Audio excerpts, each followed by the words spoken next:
একটি video call, কথা কাটাকাটি, এরপরই অভিনেত্রী ও মডেল রিধিকা রিধির মৃত্যু। গতকাল 15 আগস্ট রাজধানীর একটি বাসা থেকে উদ্ধার করা হয় তার মরদেহ। একদিন পরই ঘটনার মোড় নিয়েছে মামলায়। আত্মহত্যায় প্ররোচনার অভিযোগে রিধিকার প্রেমিক হাসিবুর রহমানের বিরুদ্ধে মামলা করেছেন তার মা। আজ 16 আগস্ট তাকে গ্রেফতার করে আদালতে পাঠিয়েছে police. Rupayan lake castle, welcome to the land of peace. রিধিকার মৃত্যুর খবর পেয়ে ঘটনাস্থলে যায় পুলিশ। পরে মরদেহ উদ্ধার করে নেওয়া হয় কুর্মিটোলা জেনারেল হাসপাতালে। সেখানে চিকিৎসকেরা তাকে মৃত ঘোষণা করেন। পুলিশের প্রাথমিক তথ্যে মৃত্যুর আগে হাসিবুর রহমানের সঙ্গে ভিডিও কলে কথা বলছিলেন রিধিকা। সেই সময় তাদের মধ্যে কথা কাটাকাটি হয়। এরপর ভিডিও কল চলার মধ্যেই রিধিকা আত্মহত্যা করেন বলে পুলিশকে জানিয়েছে তার পরিবার। তবে এখানেই তৈরি হয়েছে একাধিক প্রশ্ন।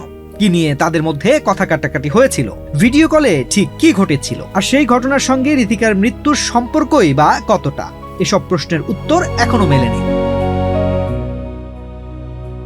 রিধিকার মায়ের করা মামলায় হাসিবুর রহমানকে আসামি করা হয়েছে আত্মহত্যায় প্ররোচনার অভিযোগে। ভাটারা থানার পুলিশ জানিয়েছে, অভিযোগের ভিত্তিতে তাকে গ্রেফতার করা হয়েছে এবং আজই আদালতে পাঠানো হয়েছে। একই সঙ্গে মৃত্যুর প্রকৃত কারণ ও ঘটনার পেছনের বিষয়গুলো খতিয়ে দেখতে তদন্ত চলছে।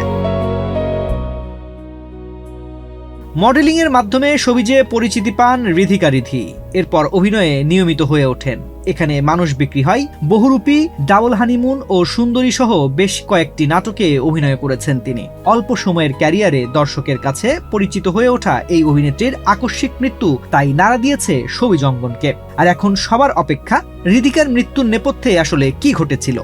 তদন্তে কি সেই প্রশ্নের উত্তর মিলবে?